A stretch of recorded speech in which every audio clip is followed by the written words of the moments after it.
Question number illustration number 5 ये रहा हम लोग के पास। आज ये आप लोग भी इलस्ट्रेशन नंबर 5 में सबसे पहले एक बार हम लोग सम्स को पढ़ेंगे, उसके बाद समझेंगे एंड उसके बाद हम लोग बनाना स्टार्ट करेंगे जैसे हम लोग नॉर्मली करते आ रहे हैं। क्या दे रखा हुआ है? Samreen enterprise has operating this manufacturing facility till 31/3/2020। तो यहाँ पे मैन्युफैक्चरिंग फैसिलिटी कब तक चलेगा इस कंपनी का, कब तक का है? तो यहाँ पे 31/3/2020। अगर यहाँ पे देखा जाए, अगर फाइनेंशियल ईयर के हिसाब से फाइनेंशियल ईयर यहाँ क्या आ जाएगा 2019 एंड 20 के लिए चल रहा है। On a single shift working, तो यहाँ पे एक सिर्फ और सिर्फ सिंगल शिफ्ट बेसिस पे चल रहा है। The following cost structure, the cost structure में दे रखा है हम लोग के पास कॉस्ट ऑफ मटेरियल जो 6 रुपए का दे रखा है, फिर वेजेस में दे रखा है आउट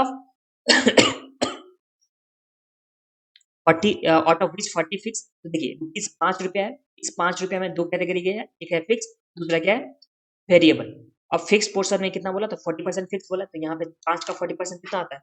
तो ₹5 इंटू 40%, तो ये 2 रुपया क्या आ गया? फिक्स कॉस्ट में आ गया, प्लस में जो बचा हुआ 3 रुपया हो गया वो आ गया हम लोग का वेरिएबल कॉस्ट में।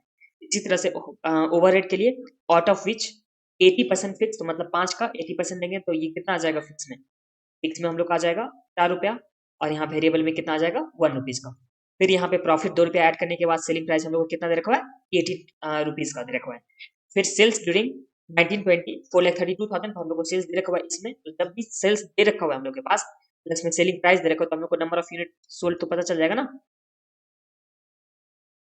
Number of unit to be sold, ये कितना आ जाएगा? Number of unit of sales, तो ये आ जाएगा 4,32,000 जो हम लोग को दे रखा हुआ है, क्या सेल्स दे रखा हुआ है, और इसमें डिवाइड करेंगे हम लोग सेल प्राइस से, तो ये हम लोग का कितना यूनिट आ जाएगा? तो 4,32,000 डिवाइड बाय 18, तो ये हम लोग का आ जाता है 24,000 यूनिट। तो 24,000 यूनिट समझने में तो आप लोगों को कुछ भी प्रॉब्लम नहीं है कि यहाँ पे इस कंपनी में प्रोडक्शन हो रहा है 24,000 यूनिट और सेल भी हो जा रहा है, और जिसका सेलिंग प्राइस कितना है? 18 है, और ये हम लोग कैसे निकाले? तो यहाँ पे 4,32,000 डिवाइड बाय करके 18 करके हम लोग को निकल के आ गया नंबर ऑफ यूनिट, प्लस में कॉस्ट स्ट्रक्चर हम लोग को कंपनी में दे रखा हुआ है। आगे बढ़ते हैं। As at 31/3/2020 the company held stock of raw material at cost, तो यहाँ पे स्टॉक और रॉ मटेरियल कॉस्ट में ले रहे हैं जो कितने का दे रखा है? 36,000। फिर working progress valued at prime cost, तो वर्किंग प्रोग्रेस को हम लोग को प्राइम कॉस्ट में वैल्यूएशन करना है जो कितने का है? 22,000। फिर फिनिश गुड्स में वैल्यूड एट टोटल कॉस्ट जो दे रखा है फिनिश गुड्स का 72,000, और सन्डी डेटर दे रखा है यहाँ पे 1,08,000। अब ध्यान दीजिए, डेटर हम लोग के पास 1,08,000 का है, प्लस में सेल्स कितने का है? देखिए डेटर हम लोग के पास सबसे पहले 1 लाख का हो गया, प्लस में सेल्स है 4,32,000, तो इससे हम लोग डेटर होल्डिंग पीरियड तो निकाल सकते हैं ना, तो निकालिए यहाँ पे डेटर होल्डिंग पीरियड। अब डेटर होल्डिंग पीरियड हम लोग कैसे निकालेंगे? तो ध्यान दीजिए 1,08,000 जो हम लोग के पास क्या है? डेटर है, 1,08,000 का डेटर है, और टोटल सेल कितने का हुआ है? तो यहाँ पे 4,32,000 का, और ये जो सेल होने वाला है ये कितने मंथ्स का होने वाला था, मतलब कितने मंथ्स का ये सेल्स है दे रखा हुआ हम लोग के पास? तो ये है हम लोग के पास 12 मंथ्स का, तो इससे हम लोग का डेटर होल्डिंग पीरियड निकल के आ जाएगा।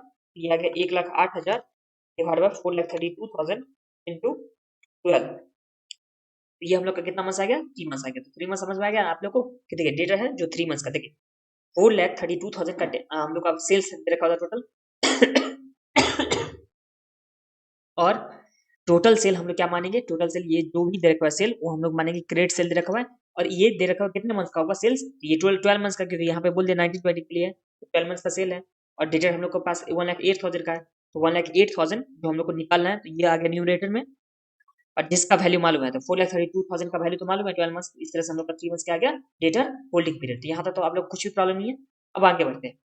इन view of increasing demand it is propose to double production by working and extra shift. तो यहाँ पे एक शिफ्ट जो चल रहा था काम सिंगल शिफ्ट में वो तो चल ही रहेगा, प्लस में एक और शिफ्ट यहाँ पे कंपनी प्रपोज करे कि एक और शिफ्ट कंपनी काम करना चाहती है, बिकॉज ऑफ यहाँ पे इंक्रीज हो चुका है डिमांड।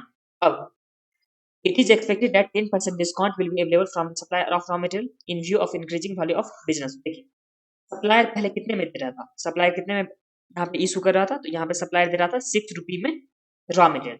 अब यहाँ पे जैसे ही डबल शिफ्ट काम होगा तो ज्यादा रॉ मटेरियल चाहिए होगा, जब ही ज्यादा रॉ मटेरियल चाहिए होगा तो उसके वजह से यहाँ पे 10% डिस्काउंट भी मिल जा रहा है सप्लायर को। देखिए 6 रुपया था पहले, जो 6 रुपया हम लोग को पहले दे रखा हुआ था, क्या दे रखा था? रॉ मटेरियल के लिए। अब इसमें 10% अगर डिस्काउंट मिल जाए तो 6 माइनस 10% करेंगे तो हम लोग का कितना आ जाएगा? जो न्यू प्राइस होने वाला है वो कितना आने वाला है? ये आने वाला है 5.4। ये समझ में आ गया आप लोग का? न्यू प्राइस हो गया 5.4। आगे है सेलिंग प्राइस रिमेन भी selling price will remain the same, यहाँ पे सेलिंग प्राइस सेम होने वाला है। The creditor period allowed to the customer remain unaltered, तो यहाँ पे creditor period allowed to customer कितना मंथ था, 3 मंथ्स हम लोग निकाले थे ना, 3 मंथ्स, यही 3 मंथ्स रहने वाला है। फिर credit avail from the supplier will continue to remain at present level that is 2 months, तो यहाँ पे सप्लायर के लिए 2 मंथ्स हो गया, ये देखिए क्रेडिटर के लिए कितना हो गया 3 मंथ्स, सप्लायर के लिए कितना हो गया 2 मंथ्स हो गया, और दे रखा हुआ आगे वेजेस और एक्सपेंस के लिए कितना है हाफ मंथ्स, तो यहाँ पे वेजेस एंड एक्सपेंस के लिए 0.5 मंथ्स। आगे है you are required to prepare the additional working capital requirement, हमको एडिशनल वर्किंग कैपिटल रिक्वायरमेंट निकालना है if the policy to increase output is implement, तो यहाँ पे पॉलिसी इंक्रीज हो जाएगा, आउटपुट इंक्रीज करने के लिए पॉलिसी अगर इम्प्लीमेंट हो तो उस टाइम में एडिशनल वर्किंग कैपिटल हम लोग का क्या आने वाला है, तो वो हम लोग को निकालना है। तो नॉर्मली हम लोग वर्किंग कैपिटल कैसे निकालते हैं, current asset minus current liability करके निकाल देते हैं, तो इस तरह से हम लोग इसमें भी करेंगे। बस यहाँ पे दो सिचुएशन हो जाएगा, क्या हो जाएगा, इंक्रीज डिमांड हो रहा है, इंक्रीज क्या हो रहा है, डिमांड हो रहा है, ये दो रीजन से हो सकता है, क्या क्या रीजन से हो सकता है, तो यहाँ पे इंक्रीज इन डिमांड, रीजन नहीं सॉरी, इंक्रीज इन डिमांड जो रहने वाला है ये दो तरह से रहने वाला हो सकता है। एक तो यहाँ पे फ्यूचर के लिए मतलब लॉन्ग रन के लिए हो सकता है कि हमेशा ही 10% से जो भी डिमांड था 10% में जो भी डिमांड था वो हमेशा के लिए रह जाए, तो ये एक हो गया लॉन्ग रन के लिए। दूसरा क्या हो सकता है, शॉर्ट रन मतलब करेंट ईयर के लिए, करंट ईयर के लिए, तो दो तरह से हम लोग समझ में बना सकते हैं, क्या बना सकते हैं एडिशनल वर्किंग कैपिटल रिक्वायरमेंट। एक तो हो गया कि जो डिमांड इंक्रीज यहाँ पे हो रहा है, जो डिमांड यहाँ पे बढ़ा है, जो इंक्रीज यहाँ पे मार्केट डिमांड हुआ है वो हो सकता है लॉन्ग रन में, वो हो सकता है लॉन्ग रन मतलब हमेशा वही चलता रहेगा। जब हमेशा वही चलता रहेगा तो उस टाइम में हम लोग जाएंगे, उस टाइम में वर्किंग कैपिटल रिक्वायरमेंट निकालेंगे, वो किस तरह से निकालेंगे, तो वो निकालने वाले हम लोग रॉ मटेरियल कंज्यूम से। उस टाइम में अगर यहाँ सिर्फ और सिर्फ करेंट ईयर के लिए डिमांड अगर इंक्रीज हो रहा है सिर्फ और सिर्फ करेंट ईयर के लिए, तो हम लोग जो निकालने वाले हैं रॉ मटेरियल परचेज के हिसाब से। तो रॉ मटेरियल परचेज और रॉ मटेरियल कंज्यूम बस इतना सा डिफरेंस है दोनों मेथड में कि देखिए डिमांड इंक्रीज होगा फ्यूचर के लिए मतलब हमेशा के लिए यूज अगर इंक्रीज होता तो यहाँ पे रॉ मटेरियल कंज्यूम से हम लोग बनाने वाले हैं जो जो भी कॉस्ट बनाएंगे या जो भी हम लोग करने वाले हैं एडिशनल वर्किंग कैपिटल रिक्वायरमेंट वो निकालेंगे रॉ मटेरियल कंज्यूम से। अगर यही करेंट ईयर के लिए सिर्फ और सिर्फ करेंट ईयर के मतलब इसी ईयर के लिए है तो उस टाइम में रॉ मटेरियल परचेज से हम लोग निकालने वाले हैं। ये समझ में आ गया आप लोग को, अभी तक तो समझाने के लिए कुछ था नहीं, बस एक बार क्वेश्चन पढ़ लिया और थोड़ा बहुत पॉइंट आप लोगों को बता दिया। अगर ये आप लोग को बुक में लिखना चाहते हैं तो लिख लीजिए, अगर नहीं लिखना चाहते हैं तो एक बार फिर से हम लोग सम्स को देख लेंगे ऊपर ऊपर से, ओवरव्यू ले लेंगे और उसके बाद हम लोग बनाना स्टार्ट करेंगे।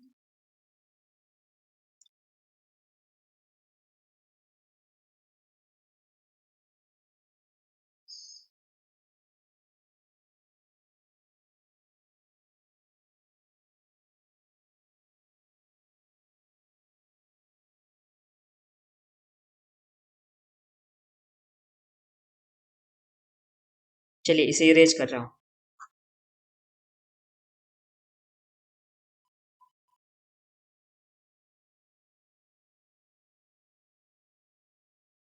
सबसे पहले हम लोग कॉस्ट शीट बनाते हैं जैसे नॉर्मली वैसे ही कॉस्ट शीट बनाएंगे।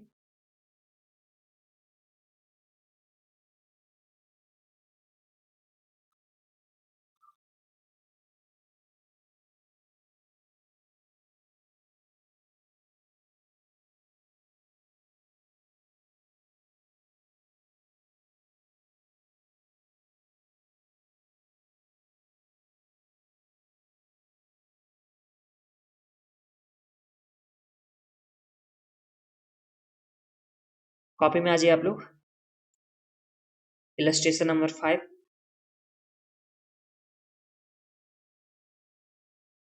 फर्स्ट में हम लोग लिखते हैं assessment of impact of double shift, पहले तो सिंगल शिफ्ट चल रहा था ना, अभी डबल शिफ्ट का बनाएंगे हम लोग।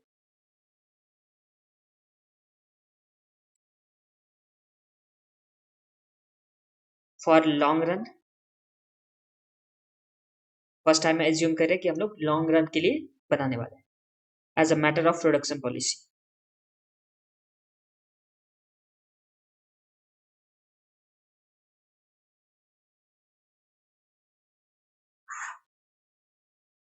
तो फर्स्ट हम लोग का एजम्पशन ये होने वाला है।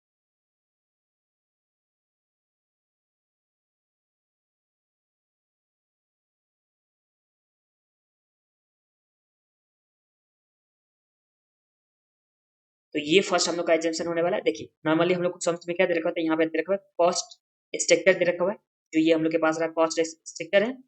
दूसरा क्या दे रखा हुआ है हम लोग के पास कि जो भी स्टॉक दे रखा हुआ है वो स्टॉक दे रखा हुआ है, और कुछ कुछ हम लोग को इन्फॉर्मेशन दे रखा होगा। तो सबसे पहले हम लोग कॉस्ट शीट बनाएंगे, तो चलिए बनाते हैं cost sheet. Working note, statement of cost sheet. Cost sheet हम लोग को बनाना है, और कितना कितना यूनिट करके लेकर के हम लोग को बनाना है। तो पहला सिंगल अगर शिफ्ट होता था तो उस टाइम में कितना नंबर ऑफ यूनिट हो जाएगा। तो देखिए सेल्स टोटल दे रखा हुआ था 4,32,000, और यहाँ पे सेल प्राइस दे रखा हुआ 80, तो नंबर ऑफ यूनिट कितना हो जाएगा। और ये तो हम लोग को इन्फॉर्मेशन दे रखा हुआ है किसका, सिंगल शिफ्ट का दे रखा हुआ है, तो सिंगल शिफ्ट का नंबर ऑफ यूनिट हो जाएगा 4,32,000 जो सेल्स था डिवाइड बाय 18, तो ये आ जाता है। वैसे तो हम लोग 24,000 निकाल लिए थे, बट फिर से एक बार देख लेते हैं। तो ये आ गया 24,000। तो यहाँ लिख दीजिए, कॉपी में आ जाइए, कॉपी में लिख करते हैं यूनिट 24,000, जो फर्स्ट टाइम हम लोग करने वाले हैं 24,000 का, और एक बार जो सिंगल शिफ्ट का हो गया, और ये आ जाएगा हम लोग का डबल शिफ्ट, जिसमें यूनिट कितना आ जाएगा, तो यूनिट आ जाएगा हम लोग के पास 24 का डबल करेंगे तो 48,000। फिर सेल प्राइस, सेल प्राइस नहीं होगा यार, यूनिट प्राइस, और यहाँ आ जाएगा अमाउंट। फिर यहाँ यूनिट प्राइस, यहाँ आ जाएगा अमाउंट।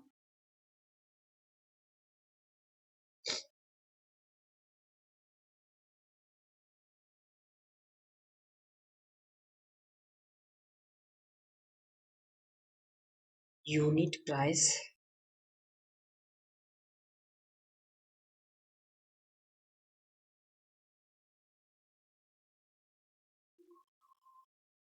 देखिए 24,000 यूनिट के लिए कॉस्ट शीट में देखिए सबसे पहला कॉस्ट का स्ट्रक्चर में क्या दे रखा हुआ है, तो हम लोग को सबसे पहले दे रखा हुआ है कॉस्ट ऑफ मटेरियल। तो कॉस्ट ऑफ मटेरियल कितना है, 6 रुपीज दे रखा हुआ है। और डबल शिफ्ट में अगर हम लोग जाएंगे तो कॉस्ट ऑफ मटेरियल में यहाँ पे 10% डिस्काउंट के लिए बोला था कि 10% डिस्काउंट मिलेगा।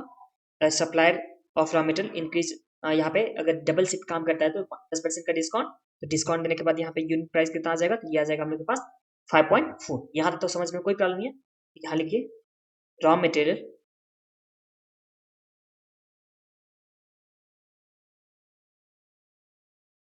सिक्स का हो गया यूनिट में, और इसका अगर हम लोग करने जाएंगे 24,000 से मल्टीप्लाई करने के बाद तो अमाउंट कितना आ जाएगा, 6 × 24,000, तो ये आ गया हम लोग के पास 1,44,000।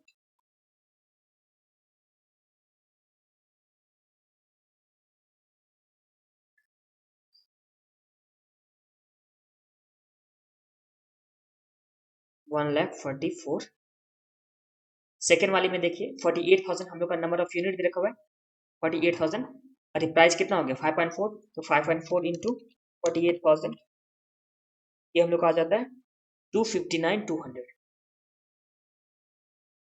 ये तो हम लोग का रॉ मटेरियल का आ गया, जो सबसे फर्स्ट वाला कॉस्ट स्ट्रक्चर दे रखा था, जिसमें क्या था यहाँ, तो हम लोग का रॉ मटेरियल था। उसके बाद यहाँ है वेजेस, चलिए वेजेस का लिखते हैं, तो ये लिखिए वेजेस। अब वेजेस में दो कैटेगरी है, एक है फिक्स, दूसरा क्या है वेरिएबल। तो चलिए पहले लिखते हैं फिक्स, उसके बाद लिखेंगे हम लोग वेरिएबल। तो ये रहा हम लोग के पास फिक्स्ड, और ये रहा हम लोग के पास वेरिएबल नेचर का। अब ध्यान दीजिए वेजेस का प्राइस कितना दे रखा है, 5 रुपीज, इसमें 40% फिक्स है, तो इस 5 का 40% कितना होगा, ₹5 था, उसका 40%, तो 5 का 40% कितना आता है, तो हम लोग का 2 आता है। और वेरिएबल कॉस्ट कितना आ जाएगा, फिर 3 आ जाएगा। अब इस 2 को सिंगल शिफ्ट बेसिस में जब भी जाएंगे तो हम लोग 2 को किससे मल्टीप्लाई करेंगे, तो इस ये जो यूनिट दे रखा है उससे, 24,000 इंटू 2, ये आ गया हम लोग के पास 48,000। और ध्यान दीजिए फिक्स कॉस्ट कभी चेंज होता है, तो आंसर इज नो, नहीं चेंज होता है। यहाँ पे 48,000 ही आ जाएगा फिक्स कॉस्ट में। तो इस तरह से नंबर ऑफ यूनिट में कितना आ जाएगा, यहाँ पे यूनिट प्राइस कितना आ जाएगा, तो देखिए यूनिट तो हम लोग को दे रखा 48,000, और यहाँ कॉस्ट भी आया 48,000, तो हम लोग डिवाइड करेंगे 48,000 डिवाइड बाई 48,000, ये हम लोग का कितना आ जाएगा यूनिट प्राइस, तो ये आ जाएगा 1। अब वेरिएबल कॉस्ट के लिए, तो वेरिएबल कॉस्ट तो जैसे नॉर्मली रहने वाला वैसे उसी तरह से होने वाला है। तो वेरिएबल कॉस्ट में लिख दीजिए आप लोग 24 into 3 कितना आ जाएगा 24,000 into 3, तो ये आ गया 72,000। और वेरिएबल कॉस्ट तो सेम ही रहने वाला है, तो यहाँ पे 3 पर यूनिट में, और यहाँ पे 48,000, तो ये आ गया हम लोग का 1,44,000। ये समझने में आप लोग को कुछ भी प्रॉब्लम है? देखिए, सबसे पहले रॉ मटेरियल जो था वो हम लोग लिख चुके हैं। फिर वेजेस में दो कैटेगरी था, एक था फिक्स, दूसरा था वेरिएबल। तो फिक्स्ड वाले में जो भी था, तो फिक्स का जो भी होने वाला है अमाउंट, वो दोनों में सेम होने वाला है। और फर्स्ट के लिए हम लोग को दे रखा हुआ है क्या, यूनिट प्राइस दे रखा हुआ था फर्स्ट का, वही अगर यूनिट प्राइस यहाँ पे 2 हो गया था, 2 को हम लोग 24,000 से मल्टीप्लाई किया तो 48,000 आया। ये तो समझना कुछ ही प्रॉब्लम नहीं था। अब सेकंड वाले में यूनिट प्राइस कैसे निकालेंगे, तो उस टाइम में हम लोग को दे रखा हुआ था यहाँ पे जो फर्स्ट सिंगल शिप का था वही हो जाएगा डबल शिप का, बिकॉज फिक्स कॉस्ट तो चेंज नहीं होता है, और उसमें डिवाइड करेंगे हम लोग नंबर ऑफ यूनिट से, तो ये हम लोग का 1 आ गया था। वेरिएबल कॉस्ट दोनों का सेम रहने वाला था, और इस दोनों में हम लोग नंबर ऑफ यूनिट से मल्टीप्लाई किया। सिंगल शिप में 24,000 एंड डबल शिप में 48,000। तो देखिए, इस तरह से अगर प्राइम कॉस्ट देखा जाए तो प्राइम कॉस्ट कितना हम लोग आ गए, तो देखिए लिख दीजिए कितना आता है प्राइम कॉस्ट। तो देखिए ऐड कीजिए कितना आता है, तो 6 2 8 ने 11, इस टाइम में आ गया यूनिट में 11, और यहाँ पे 5 3 8 1 9 9.4,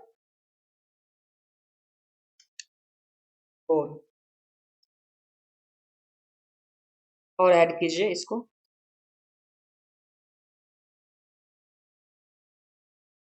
2,64,000, और इसमें आ गया 529,200 के बाद, सॉरी 259 है, प्लस 48,000 प्लस 1,44,000,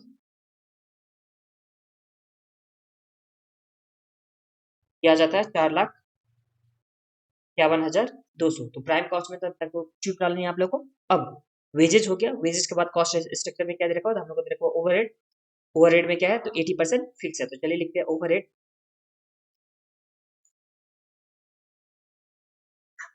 इसमें एक हो गया फिक्स्ड, दूसरा क्या हो गया वेरिएबल। अब फिक्स में कितना हो जाएगा, तो यहाँ 5 रुपए का 80% फिक्स है, तो 5 का 80% जो कितना आता है 4 रुपये आता है, तो यहाँ पे 4 रुपये फिक्स हो गया। वेरिएबल कितना हो जाएगा 1 हो जाएगा। तो 4 इंटू 24,000 सिंगल शिप के लिए था ना, तो 4 इंटू 24,000 कितना आता है, ये आ गया 96,000। तो यहाँ पे फिक्स कॉस्ट तो 96,000 ही करने वाला है। अब 96,000 डिवाइड बाय 48,000, तो ये हम लोग का यूनिट प्राइस कितना आ गया 2 आ गया। फिर इसी तरह से वेरिएबल कॉस्ट में तो 24,000 यूनिट 24,000 से मल्टीप्लाई करेंगे 24, और इस वेरिएबल कॉस्ट तो यहाँ पे सेम ही होने वाला था ना पर यूनिट के हिसाब से, तो यहाँ 1 इंटू 48,000, तो ये आ जाएगा 48,000। तो ओवर हेड हो गया। ओवर हेड के बाद क्या दे रखा है उनके पास, तो कुछ भी नहीं दे रखा, तो इसे टोटल कर लेंगे हम लोग, तो ये आ गया टोटल कॉस्ट। टोटल कीजिए, टोटल कॉस्ट कितना आता है 11 4 15 16 और 9 3 12 12.4। यूनिट प्राइस में इतना आ गया, और बाकी ऐड करते हैं हम लोग कितना आता है टोटल कॉस्ट, 264,000 प्लस 96,000 प्लस 24,000, तो ये आ गया 3,84,000 का। उसके बाद 451,000 टू 451,200 प्लस 96,000 प्लस 48,000, तो ये हम लोग आ जाता है 595,200 595,200। अब में ऐड करेंगे हम लोग क्या, तो प्रॉफिट ऐड करेंगे। तो प्रॉफिट कितना पर यूनिट दे रखा है हम लोग के पास, तो प्रॉफिट में दे रखा है 2 रुपये पर यूनिट। तो यहाँ चलिए करते हैं, तो ये आ गया हम लोग का सेल प्राइस। और सेल प्राइस तो हम लोग को दे रखा हुआ है यहाँ पे, सेल प्राइस फर्स्ट यूनिट दे रखा था जो कितना है 432,000। यहाँ आ जाएगा हम लोग के पास 432,000, और इसका कॉस्ट कितना आ जाएगा 18 आ जाएगा। ये समझना तो कुछ प्रॉब्लम नहीं है। और यहाँ सेल प्राइस तो रिमेन सेम होने वाला था, तो यहाँ पे सेल प्राइस कितना हो गया 18 हो जाएगा। सामने बोला था ना कि यहाँ पे सेल प्राइस रिमेन सेम होने वाला है, आपको दिखा देता हूँ यहाँ selling price will remain same, तो यहाँ पे सेलिंग प्राइस रिमेन सेम रहने वाला है। तो इस तरह से यहाँ पे 18 ही हो गया सेलिंग प्राइस, और नंबर ऑफ यूनिट इस टाइम में कितना था, तो 48,000 था, तो 48,000 इंटू 18 ये आ गया 864,000, और यहाँ पे आ जाएगा बैलेंसिंग फिगर में प्रॉफिट। तो चलिए देख लेते हैं कितना आता है, 432,000 माइनस 384,000, ये आ गया 48,000, और इस टाइम आ जाएगा 864,595 200, ये कितना आ जाता है 268,800, 268,800 ये हम लोग का क्या आ गया, तो प्रॉफिट आ गया। अब इस प्रॉफिट डिवाइड बाय हम लोग करेंगे नंबर ऑफ यूनिट 48,000, तो ये हम लोग का प्रॉफिट पर यूनिट कितना आ गया, तो 5.6 आ गया। ये समझ में आ गया आप लोगों को कि कॉस्ट शीट हम लोग जो नॉर्मली बनाते थे उसी तरह से नॉर्मली कॉस्ट शीट बनाए, बस इसमें सिंगल शिफ्ट यूनिट बेसिस में हम लोग का कितना आ गया था यूनिट, ये आ गया था 24,000, और डबल शिफ्ट में कितना आ गया था 48,000। और नॉर्मली जो कॉस्ट रॉ मटेरियल का प्राइस दे रखा था वही रॉ मटेरियल का प्राइस हो गया। बस जो फर्स्ट वाला दे रखा था हम लोग का रॉ मटेरियल का प्राइस, इसमें डबल शिफ्ट में 10% डिस्काउंट था इसलिए 5.4 आ चुका था। और उसके बाद प्राइम कॉस्ट, उसके बाद वेरिएबल ओवरहेड, तो इस तरह से टोटल कॉस्ट आ गया। टोटल कॉस्ट कितना आ गया सिंगल शिफ्ट के लिए तो 16, और डबल शिफ्ट के लिए कितना, तो यहाँ पे 12.4। उसके बाद सेलिंग प्राइस दोनों का सेम होने वाला था, तो हम लोग का प्रॉफिट निकाल चुके। तो इस तरह से हम लोग का कॉस्ट शीट निकालने में तो आप लोगों को कुछ भी प्रॉब्लम नहीं होगा। ये नॉर्मली कॉस्ट शीट था। हम निकालेंगे एडिशनल वर्किंग कैपिटल रिक्वायरमेंट, चलिए निकालते हैं।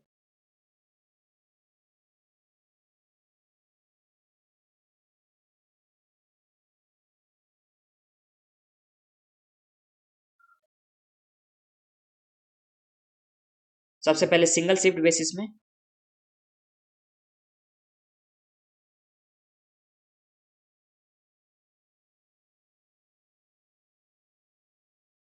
फिर डबल शिफ्ट में, सिंगल शिफ्ट में यूनिट कितना था 24,000, और डबल शिफ्ट में यूनिट कितना था, तो 48,000।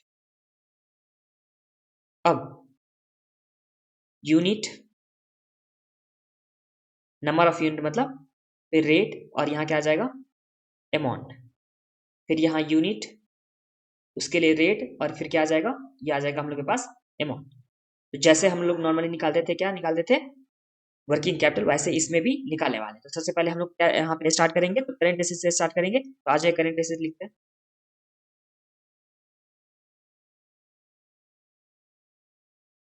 तो करेंट एसेट हम लोग का हो गया। देखिए सिंगल शिफ्ट डबल शिफ्ट दोनों में हम लोग निकालेंगे। तो सबसे पहले यूनिट हो जाएगा, नंबर ऑफ यूनिट कितना है उसका रेट, और उसके बाद अमाउंट हो जाएगा, फिर यहाँ पे यूनिट, फिर रेट, और उसके बाद क्या हो जाएगा अमाउंट हो जाएगा। तो करेंट एसेट में सबसे फर्स्ट वाले करेंट एसेट यहाँ क्या दे रखा हुआ है हम लोग को सबसे में, सिंगल शिफ्ट बेसिस के। यहाँ पे रॉ मटेरियल का स्टॉक दे रखा हुआ है जो कॉस्ट पे वैल्यूएशन है, और इसका कितना अमाउंट दे रखा हुआ है 36,000। तो यहाँ अमाउंट में आ गया रॉ मटेरियल स्टॉक, सबसे पहले अमाउंट में आ जाएगा 36,000, और इसका रेट क्या होने वाला था, तो रेट तो नॉर्मली जो कॉस्ट था वही। तो यहाँ पे रॉ मटेरियल के लिए कॉस्ट कितना दे रखा हुआ था, तो रॉ मटेरियल के लिए हम लोग को कॉस्ट दे रखा हुआ था ₹6 का। तो यहाँ भी हम लोग लिखेंगे ₹6। तो यूनिट में कितना आ जाएगा, यहाँ रॉ मटेरियल का कॉस्ट 6 हो गया, तो यहाँ पे यूनिट आ जाएगा 36,000 डिवाइड बाई 6, ये कितना आ जाता है, ये आ गया हम लोग के पास 6,000 यूनिट। ये समझने में तो आप लोग को कुछ भी प्रॉब्लम नहीं है, 6,000 यूनिट कैसे आया। उसके बाद चलिए देखते हैं। WIP है 22,000 यूनिट, यहाँ पे लिखता हूँ WIP, ये था हम लोग का कॉस्ट पे WIP है, तो WIP है यहाँ पे प्राइम कॉस्ट पे, और यहाँ 22,000 का WIP दे रखा हुआ है। अब प्राइम कॉस्ट पर यूनिट कितना दे रखा हुआ है, तो चलिए देखते हैं इसमें जो कॉस्ट शीट बनाया। तो यहाँ पे प्राइम कॉस्ट पर यूनिट कितना दे रखा हुआ है, यहाँ पे 11 रुपीज का दे रखा हुआ है, ये है ना 11 रुपीज का। तो यही प्राइम कॉस्ट हम लोग यहाँ रख देंगे, यहाँ पे 11 रुपीज का पर यूनिट। तो ये नंबर ऑफ यूनिट कितना हो जाएगा, तो नंबर ऑफ यूनिट हम लोग का हो जाएगा 2000। ये हो गया WIP का। अब WIP की बात करते रखा हुआ हम लोग के पास फिनिश गुड कॉस्ट। तो यहाँ पे फिनिश गुड्स के लिए दे रखा हुआ फिनिश गुड्स स्टॉक, ये दे रखा हुआ टोटल कॉस्ट पे। अब इसका कितना दे रखा हुआ अमाउंट 72,000, तो यहाँ लिख दीजिए 72,000। ये समय 72,000 में तो आप लोग को कुछ भी प्रॉब्लम नहीं है। और इसे हम लोग को करना है किस रेट पे, तो टोटल कॉस्ट पे। तो टोटल कॉस्ट हम लोग को समझ में कितना दे रखा हुआ है, तो 60 रुपीज का दे रखा हुआ है, यहाँ पे लिख देता हूँ 60। तो नंबर ऑफ यूनिट कितना आ जाएगा फिनिश गुड्स का 72,000 डिवाइड बाय 60, तो ये आ गया हम लोग का 4500। तो फिनिश गुड्स में तो आप लोग कुछ भी प्रॉब्लम नहीं कि 4500 हम लोग का नंबर ऑफ यूनिट में आ गया। अब फिनिश गुड्स के बाद हम लोग को स्टॉक में दे रखा है डेटर के लिए। डेटर के लिए अमाउंट दे रखा है 1,08,000, यहाँ लिख दीजिए पहले डेटर। और डेटर में हम लोग अमाउंट 1,08,000 नहीं लिखेंगे। कौन सा अमाउंट लिखेंगे, तो वो हम लोग इस तरह से लिखेंगे कि डेटर हम लोग का कितना दे रखा होता है अमाउंट का। डेटर के लिए हम लोग को दे रखा हुआ था डेटर होल्डिंग पीरियड, एक बार दिखाता हूँ आपको। डेटर होल्डिंग पीरियड, ये हम लोग किस तरह से निकालते थे, हम लोग का डेटर दे रखा हुआ था 1,08,000 का, अब इस डेटर में हम लोग डिवाइड कर देते हैं किस चीज से, तो यहाँ पे डिवाइड कर देते हैं हम लोग 4,32,000 जो टोटल सेल था, और टोटल सेल हमेशा 12 मंथ्स के लिए होता था। इस तरह से हम लोग का कितना मंथ्स आ गया, 3 मंथ्स आ गया ना पीरियड। तो डेटर का होल्डिंग पीरियड यहाँ पे 3 मंथ्स आ गया। तो इसी तरह से हम लोग यहाँ पे करने वाले। तो देखिए सेल प्राइस कितना दे रखा है हम लोग के पास, तो 4 लाख कितना दे रखा है हम लोग के पास सेल प्राइस, तो 4,32,000 ये हो गया हम लोग के पास सेल प्राइस। अब ये तो सेल प्राइस हो गया, और यहाँ पे नंबर ऑफ यहाँ पे सेल प्राइस पर यूनिट कितना दे रखा हुआ है, ये दे रखा हम लोग का 18। इस तरह से नंबर ऑफ यूनिट कितना हो गया, तो 24,000। तो ये समझ में तो आप लोग कुछ भी प्रॉब्लम नहीं है। तो यहाँ जो हम लोग लिखने वाले हैं डेटर में अमाउंट कितना होगा, तो ये हम लोग इस तरह से लिखेंगे कि 24,000 यूनिट है जो सिंगल शिफ्ट बेसिस पे था, 24,000 यूनिट। और यहाँ पे इसका होल्डिंग पीरियड कितना था, 3 मंथ्स का था, तो 3 डिवाइड बाय कितना आ जाएगा, 12 आ जाएगा। और इसमें किस प्राइस से मल्टीप्लाई करेंगे, तो हम लोग हमेशा कॉस्ट बेसिस पे जाते हैं डेटर में। तो डेटर का कॉस्ट बेसिस कितना आ जाएगा, तो जो फिनिश उसका कॉस्ट देखा था, तो इसका कॉस्ट देखा था, टोटल कॉस्ट कितना 16 रुपीज लिखा था ना, 16 रुपीज से हम लोग यहाँ पे मल्टीप्लाई करने वाले। चलिए 16 से मल्टीप्लाई कर देते हैं, तो ये हम लोग आ जाएगा number of unit. Number of unit 24,000 into 3 divide by 12, तो ये आ गया हम लोग का कितना 6,000 नंबर ऑफ यूनिट में, और 16 रुपीज करके हैं, तो 6,000 इंटू 16, तो ये आ गया हम लोग का 96,000। तो डेटर का इस पॉइंट को आप लोग को याद रखना है। यहाँ पे मैं ग्रेड पिन कर देता हूँ, यहाँ आप लोग लिख दीजिए रिवीजन।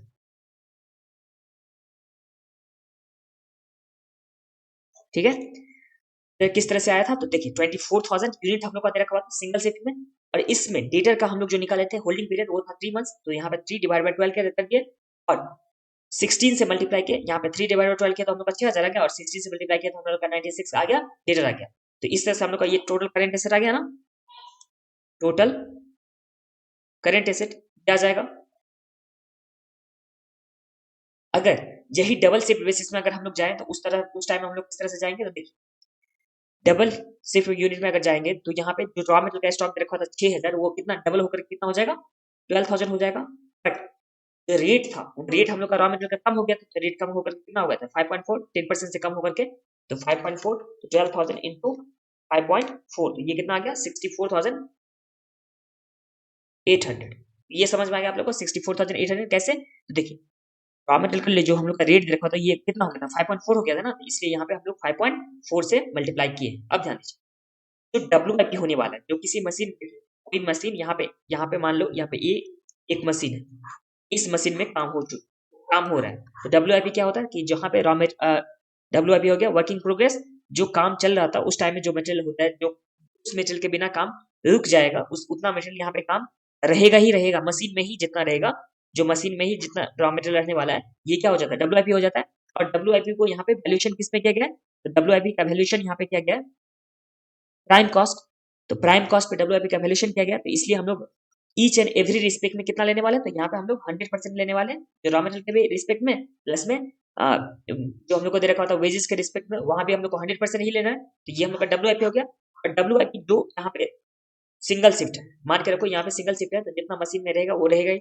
अगर यहाँ पे डबल शिफ्ट स्टार्ट हो जाता है तो जितना मशीन में था तो वही मशीन से तो काम यहाँ पे चल रहा है, और फिर जब ये छोड़ करके जाएगा, ये डबल शिफ्ट वाला छोड़ के जाएगा, तो उतना मशीन में रह जाएगा। WIP के यूनिट में चेंज हो रहा है, तो आंसर इज नो।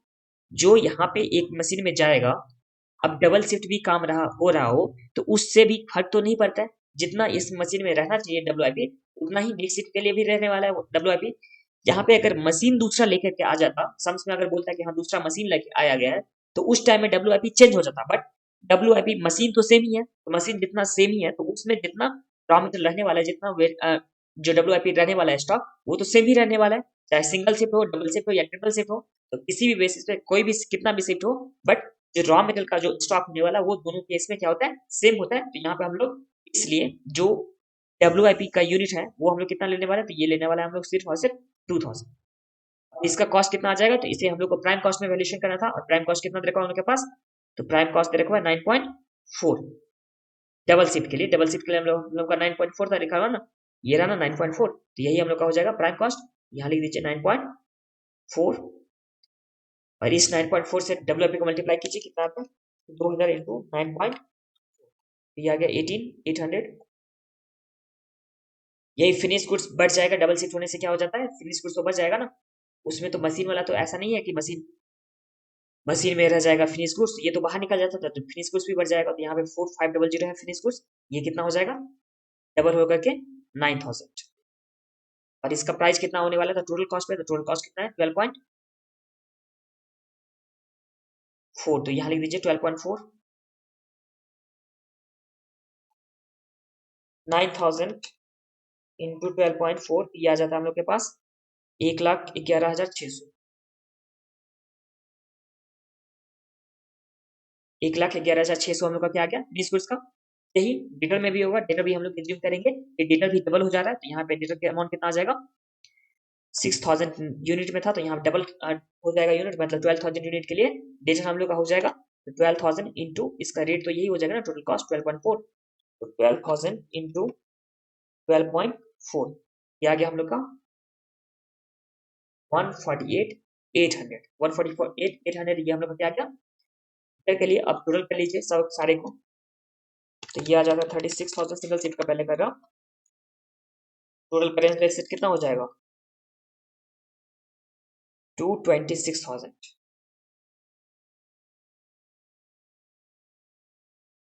और 64,800 डबल सिप के लिए 18,800 प्लस 111,600 प्लस 148,800 ये आ गया 344,000, ये हम लोग का टोटल करेंट एसेट आ गया। अब इसे एक बार इरेज कर देता हूँ, बस आप लोग ये भी याद रखिएगा आप लोग कि WIP भी चेंज नहीं होने वाला है, WIP का जितना स्टॉक होगा वही WIP का स्टॉक रहने वाला है, बिकॉज मशीन चेंज नहीं हो रहा है यहाँ पे, और सिर्फ चेंज शिफ्ट जो है चेंज हो रहा है, तो यहाँ पे अगर आप इस पॉइंट को भी रिवीजन करना चाहते हो तो यहाँ भी लिख देता हूँ, मतलब रिवाइज कर पाओगे। अब ध्यान दीजिए, ये तो हम लोग का हो गया टोटल करंट एसेट का। अब करंट लायबिलिटी का देखते हैं, यहाँ लिखिए करंट लायबिलिटी,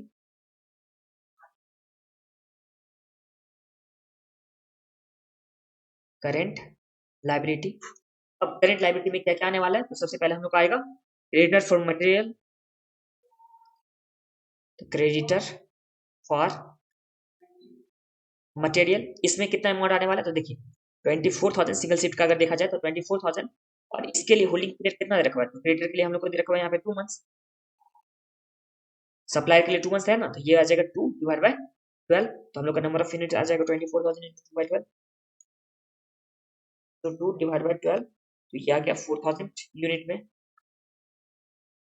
और सप्लायर से रॉ मटेरियल कितना में परचेज कर रहा था, यहाँ पे 6 में कर रहा था, तो यहाँ आ जाएगा 6, तो 4 6 24,000। इसी तरह से वेजेस, वेजेस में भी 24,000, और यहाँ वेजेस का होल्डिंग पीरियड रखा 0.5 ये मंथ्स, यहाँ 0.5 डिवाइड में कितना हो जाएगा 12 हो जाएगा, तो यहाँ कितना आ जाएगा, ये हम लोग आ जाता है 1,000। और वेजेस के लिए कितना रखा हुआ था कॉस्ट, वेजेस का हम लोग का कॉस्ट दे रखा हुआ था फर्स्ट वाले केस में दे रखा था 3 + 2, ये दोनों मिलाकर के वेजेस हो जाएगा ना 5, और सेकेंड वाला में दे रखा है सेकेंड शिफ्ट में 3 + 1, तो यहाँ आ जाएगा 4, तो यहाँ लिख देता हूँ पहले 5, वेजेस के बाद था ओवरहेड, या क्या था वेजेस के बाद, ओवरहेड था, यहाँ भी 24,000 यूनिट, और इसका भी होल्डिंग पीरियड 0.5 था, यहाँ पे 0.5 बाई 12, एक बार दिखा देता हूँ, यहाँ पे हाफ मंथ था ना, तो हाफ मंथ मतलब 0.5, इसमें भी आ जाएगा 1,000, और इसका भी प्राइस दे रखा हुआ था सेम ही, जैसे कैसे, तो यहाँ पे 4 + 1 तो 5 हो गया, तो ये आ जाता है हम लोग के पास 5,000, यहाँ भी आ जाएगा 5,000, फिर ये डबल हो जाएगा, तो डबल हो जाएगा डबल शिफ्ट में, तो ये कितना हो गया 8,000, क्रेडिटर भी डबल हो जाएगा, बिकॉज एक्स्ट्रा प्रोडक्शन हो रहा है जब, तो यहाँ पे क्रेडिटर भी डबल हो जाएगा जो भी रॉ मटेरियल का होगा यूनिट, उसके बाद वेजेस भी यहाँ डबल हो जाएगा कि ज्यादा वर्कर लगेगा, तो यहाँ पे वर्कर आ जाएगा 2,000, और ओवरहेड भी डबल हो जाएगा कि ज्यादा एक्सपेंस भी लगने वाला है, तो यहाँ पे 2,000 हो जाएगा यूनिट में। अब प्राइस में, तो प्राइस में देखिए क्रेडिटर के लिए कितना प्राइस दे रखा हुआ था रॉ मटेरियल के, तो रॉ मटेरियल का हम लोग का प्राइस दे रखा था 5.4, जो फर्स्ट में दे रखा था रॉ मटेरियल का प्राइस, और ये वेजेस कितना हो जाएगा, तो 3 + 1 तो 4 हो गया, और इस टाइम में 2 + 1 तो ये आ गया 3, तो 4 और 3 आ जाएगा, यहाँ लिख दीजिए 4 और यहाँ लिख दीजिए 3, मल्टीप्लाई कर दीजिए देते हैं एक बार, तो 8,000 इंटू 5.4 ये आ गया हम लोग के पास 43,200, के बाद आ जाएगा हम लोग के पास 8,000, और यहाँ आ जाएगा 3 दूना 6,000, अब टोटल करंट लायबिलिटी कर लीजिए, टोटल करंट लायबिलिटी ऐड कर लीजिए, कितना आता है, तो 24 +5 तो 34,000, और इस टाइम में आ जाएगा 43, 200 plus 8,000 plus 6,000, 57,200। Working capital requirement,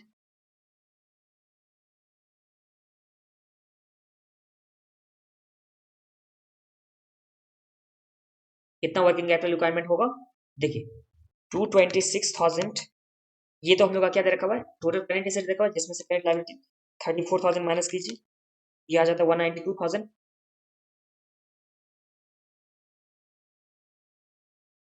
second वाले केस में दे रखा है हम लोग के पास 344,000 माइनस 57,200, ये आ गया 286,800।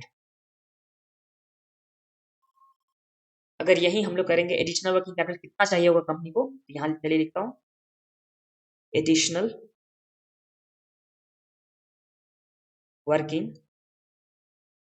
Capital requirement. तो देखिए जब डबल शिफ्ट हो रहा था तब कितना वर्किंग कैपिटल रिक्वायरमेंट था, 286,000, और यही सिंगल शिफ्ट था तो कितना था 192,000। तो कितना एडिशनल हो रहा है डबल शिफ्ट होने की वजह से, तो 286,000 में से माइनस करेंगे हम लोग 192,000। चलिए माइनस करके देखिए कितना आता है, यही हम लोग का आ जाएगा 94,800, 94,800, ये हम लोग का आ गया एडिशनल वर्किंग कैपिटल रिक्वायर्ड। यहाँ तक तो आप लोग को कुछ भी प्रॉब्लम नहीं हुआ होगा। इस टाइम में जब हम लोग बनाए यहाँ पे, ये जो क्रेडिटर फॉर मटेरियल लिए, जो 8,000 यहाँ पे लिए हम लोग, एक किस बेसिस पे लिए, तो यहाँ पे हम लोग लिए रॉ मटेरियल कंज्यूम के बेसिस पे। अब हम लोग जो बनाने वाले हैं, जो सेकंड वाला था, देखिए ये कौन सा चल रहा था, तो ये हम लोग का फर्स्ट नंबर का चल रहा था, जिसमें हम लोग का एजम्पशन क्या था कि ये होने वाला है लॉन्ग टर्म के लिए, लॉन्ग रन के लिए होने वाला है, जो प्रोडक्शन पॉलिसी में चेंज होने वाला है वो लॉन्ग रन में। तो जब लॉन्ग रन में हम लोग किए, तो उस टाइम में जो हम लोग यहाँ पे लेने वाले लिए थे क्रेडिट फॉर मटेरियल, जो 8,000 हुआ था, ये हम लोग लिए थे रॉ मटेरियल कंज्यूम में लिए थे। बट अभी हम लोग का सिचुएशन अलग होगा। जो सिचुएशन क्या होगा, ये जो डिमांड इंक्रीज होने वाला है, वो डिमांड सिर्फ और सिर्फ पर्टिकुलर ईयर के लिए हुआ है। तो उस केस में क्या होगा, तो उस केस में हम लोग निकालेंगे रॉ मटेरियल परचेज पे। चलिए निकालते हैं उस केस में भी, सेकंड पॉइंट में आ जाइए इसका।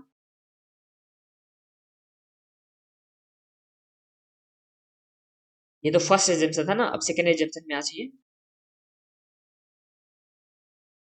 Assessment of the impact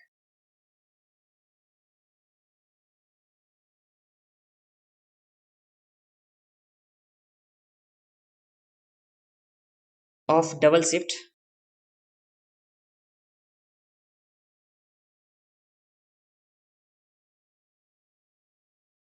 to mitigate the immediate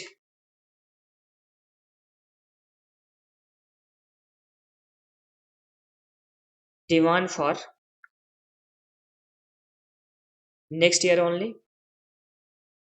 तो सिर्फ और सिर्फ नेक्स्ट ईयर में होने वाला, उस टाइम में क्या होगा, and not a part of policy implemented, कि इस टाइम में पॉलिसी इंप्लीमेंट हम लोग नहीं कर रहे हैं।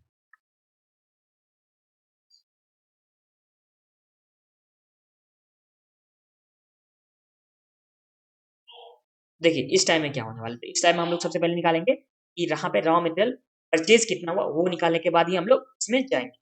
चलिए निकालते हैं रॉ मटेरियल परचेज सबसे पहले। और रॉ मटेरियल परचेज क्यों निकालते हैं, क्योंकि हम लोग को निकालना होता है सप्लायर, सप्लायर को मतलब क्रेडिटर कितना होगा रॉ मटेरियल के लिए, उसके लिए हम लोग को निकालना होता है रॉ मटेरियल परचेज। तो वही पहले रॉ मटेरियल परचेज निकालेंगे, और बाकी जो भी था यहाँ पे सारा सेम होने वाला था। बस जो क्रेडिटर फॉर मटेरियल होगा वो सिर्फ और सिर्फ परचेज के बेसिस पे ही होगा, ना कि कंज्यूम के बेसिस पे। तो चलिए निकालते हैं।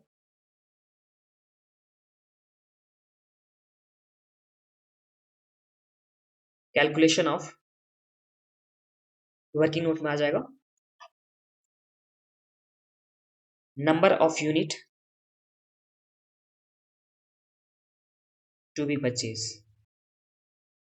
या number of unit of purchase, जो भी आप लोगों को लिखना है वो लिख दीजिए। तो देखिए यहाँ ध्यान दीजिए,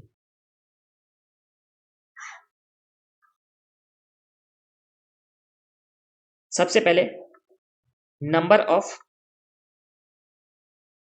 यूनिट टू बी प्रोड्यूस, ये कितना होने वाला है? देखिए सिंगल शिफ्ट जब चल रहा था तो उस टाइम में नंबर ऑफ यूनिट कितना था? 24,000। इस टाइम में ये डबल हो जाएगा तो ये कितना हो जाएगा?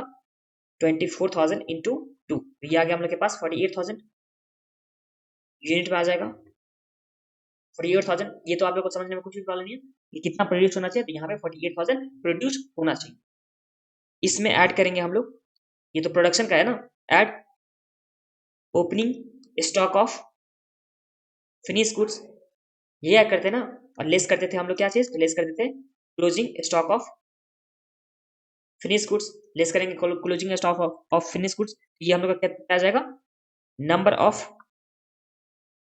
यूनिट्स टू बी सोल्ड, ये आ जाएगा ना। देखिए नंबर ऑफ यूनिट प्रोड्यूस कितना आ जाएगा, तो 24,000 हम लोग का यूनिट है सिंगल शिफ्ट के बेसिस पे, और डबल किए तो हम लोग का 48,000। अब इसमें opening stock of finish goods को ऐड करेंगे, closing stock of finish goods को माइनस करेंगे, हम लोग का नंबर ऑफ यूनिट कितना सोल्ड आ जाएगा, वो आ जाएगा। तो चलिए देखते हैं ओपनिंग स्टॉक में कितना है नंबर, ये यूनिट रखा हम लोग के पास, तो इसे देखेंगे हम लोग इस वाले कॉस्ट से, और कॉस्ट नहीं मतलब वर्किंग कैपिटल जो रिक्वायरमेंट था उससे देखेंगे। तो देखिए फिनिश गुड्स का जो हम लोग का यहाँ पे फिनिश गुड्स का यूनिट देखो कितना देखो हम लोग के पास फिनिश गुड्स का 4500 का ओपनिंग स्टॉक में, और यही क्लोजिंग स्टॉक में कितना हो जा रहा है, मतलब जो डबल शिफ्ट होगा तो ये तो मानेंगे ना हम लोग क्लोजिंग स्टॉक, तो इस टाइम में कितना हो जा रहा है, तो 9,000 हो जाएगा। ओपनिंग स्टॉक हो गया 4500 और क्लोजिंग स्टॉक कितना हो जाएगा, 9,000 हो जाएगा। चलिए यहाँ लिख देता हूँ, ओपनिंग स्टॉक में 4500 और क्लोजिंग स्टॉक में कितना आ जाएगा, 9,000। तो इस तरह से हम लोग का number of unit to be sold कितना आ गया, तो 48,000 प्रोड्यूस हुआ था, जिसमें प्लस होगा 4500 ओपनिंग स्टॉक जो सिंगल सीट का बेसिस का था, और जो क्लोजिंग स्टॉक बच गया डबल शिफ्ट करने के वजह से, तो ये कितना आ गया 43,500। तो देखिए ये क्या आ गया हम लोग का number of unit to be sold. अब इसमें जो हम लोग हैं WIP का इंपैक्ट देंगे, तो चलिए लिखते हैं प्लस क्लोजिंग WIP, मतलब या ऐड लिख दीजिए, add closing WIP,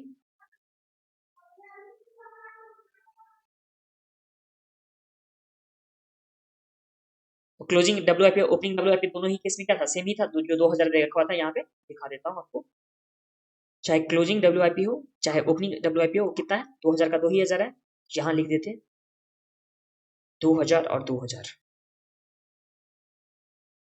less add होगा ओपनिंग ना, लेस होने वाला है क्लोजिंग WIP, जो कितने होने वाला है यहाँ पे 2,000, तो 48,000, sorry 48,000,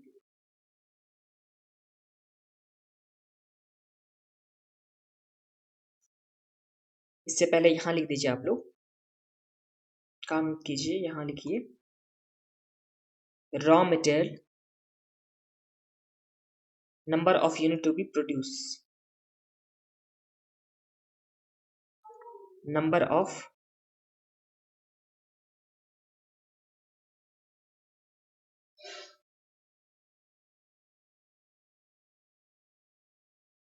produce, number of unit to be produce, ये कैसे निकालेंगे हम लोग, ये तो हम लोग का सबसे पहले 48,000 यहाँ दे रखा हुआ है, 48,000, इसमें WIP का जब हम लोग इम्पैक्ट डाले तो ये हम लोग का क्या आ जाएगा, रॉ मटेरियल कंज्यूम आ जाएगा, तो यहाँ लिख देते हैं रॉ मटेरियल कंज्यूम, जो कितना आ गया 48,000।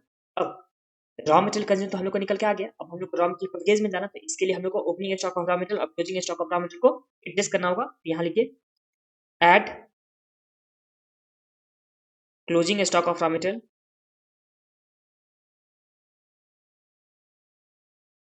Less opening stock of raw material, ये हम लोग का कितना आ जाएगा, तो देखिए यहाँ चलते हैं, जो हम लोग फर्स्ट सीट में बनाए थे ये हम लोग का था रॉ मटेरियल का 6,000, जो ओपनिंग स्टॉक था 12,000 क्या था क्लोजिंग स्टॉक था, तो यहाँ पे चलिए इसका इम्पैक्ट देते हैं, तो यहाँ ऐड हो जाएगा हम लोग का पास 12,000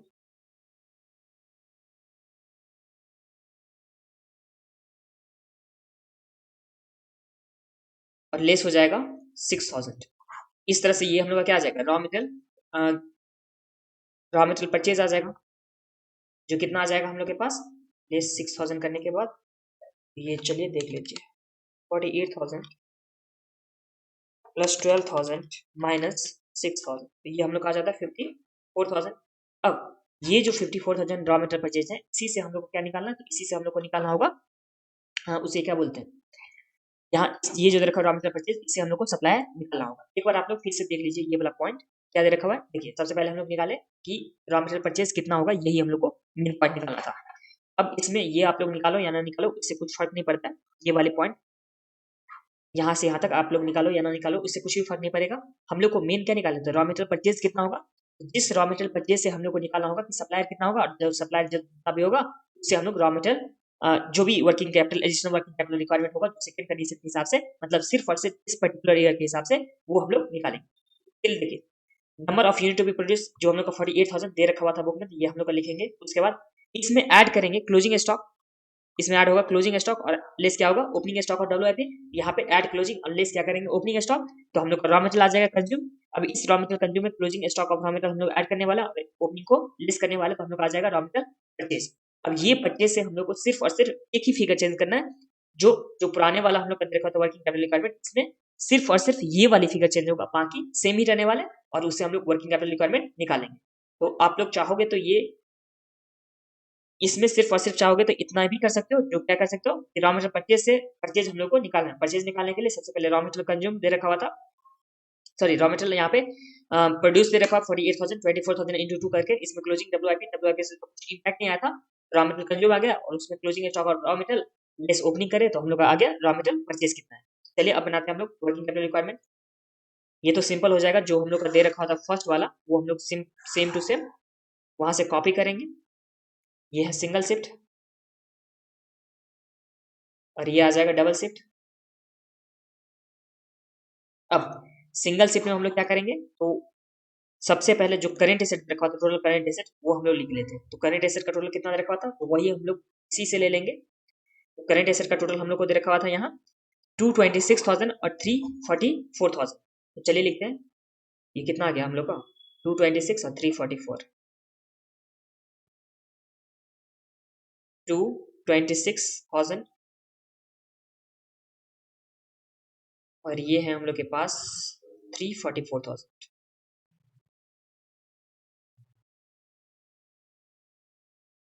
तो नॉर्मली जो हम लोग का था करेंट एसेट, वो हम लोग करेंट एसेट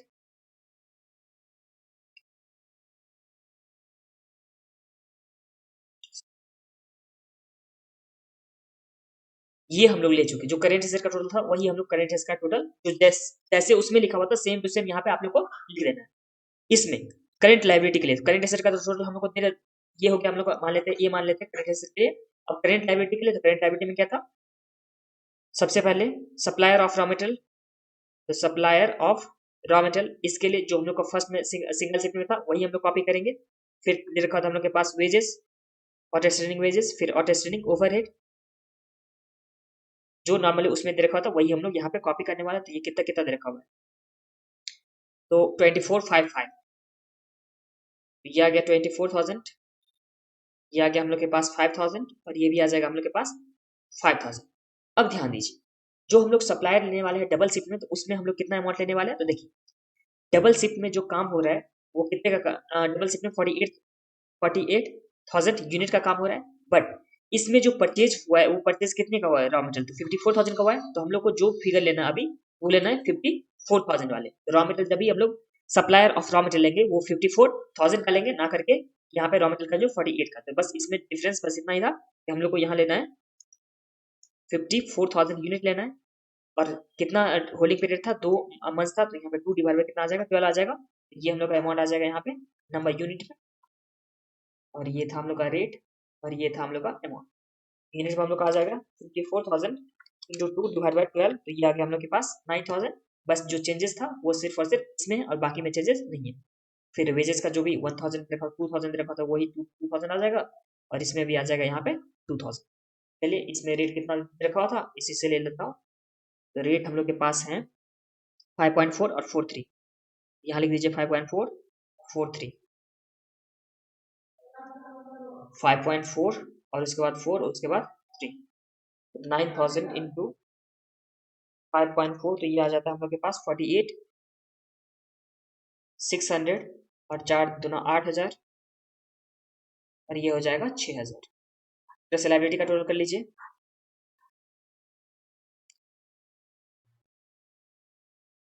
तो ये आ गया 34,000 था। तो वर्किंग कैपिटल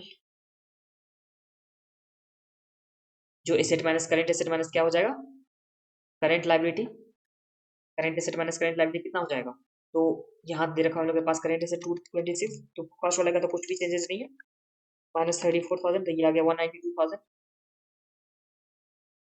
अब सेकेंड वाले केस में देखिए, तो सेकेंड वाले केस में हम लोग को दे रखा 48,600 प्लस हो जाएगा 8,000 प्लस 6,000, तो ये हम लोग आ गया 62,600, जो हम लोग का क्या आ गया 62,600 करंट लाइबिलिटी में, और करंट एसेट में है 344,000, तो माइनस करने के बाद आता है 281,400, तो ये आ जाएगा 281,400। इस तरह से एडिशनल वर्किंग कैपिटल रिक्वायरमेंट कितना आ जाएगा,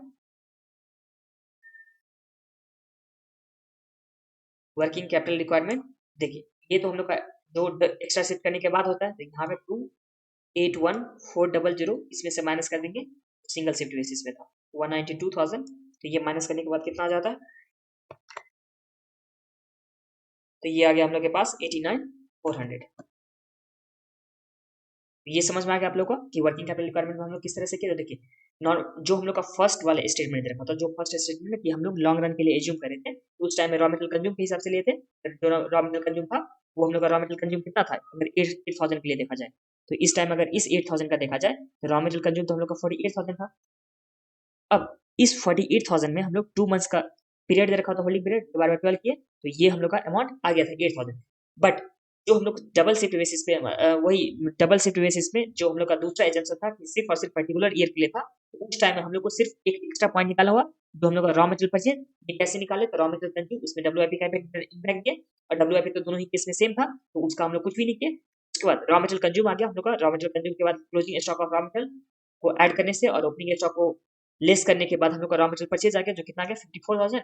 और जब हम लोग यहाँ पे इस टाइम में सप्लायर का निकाले, तो ये जो 9,000 आया वो हम लोग का इसी तरह से आया कि 54,000 हम लोग का क्या दे रखा होता है रॉ मटेरियल परचेज में, इंटू 2 डिवाइड बाई 12, तो हम लोग का 9,000, और बाकी जो भी दे रखा था वो हम लोग का सेम हो जाएगा। बस इसमें कुछ एजम्पशन हम लोग को लेना होता है, जो एजम्पशन यहाँ पे दे रखा हुआ है बुक में देख लीजिए, ये सब तो हम लोग का हो गया था। ये कुछ एजम्पशन आप लोग ध्यान में रखिएगा कि नोट्स में ये रहा हम लोग के पास, the quantity of material in process will not change, have double shift working since work started in first shift will completed in the second shift, तो यहाँ पे डब्ल्यूआईपी में यूनिट में कुछ भी चेंजेस नहीं होगा, तो ये आप लोग को नोट्स लिखना है। मोस्ट इंपॉर्टेंट ये सेकंड नोट आप लोग को लिखना ही लिखना है। It is given in the question WIP is valued at prime cost, तो जैसे ही प्राइम कॉस्ट पे डब्ल्यूआईपी का वैल्यूएशन है, इसी तरह से हम लोग एज्यूम कर लेंगे कि डब्ल्यूआईपी का वैल्यूएशन हुआ था प्राइम कॉस्ट में, देयरफॉर हम लोग एजम्पशन ले रहे हैं कि डब्ल्यूआईपी 100% कंप्लीट है, मटेरियल में भी और प्लस में लेबर में भी कंप्लीटेड है।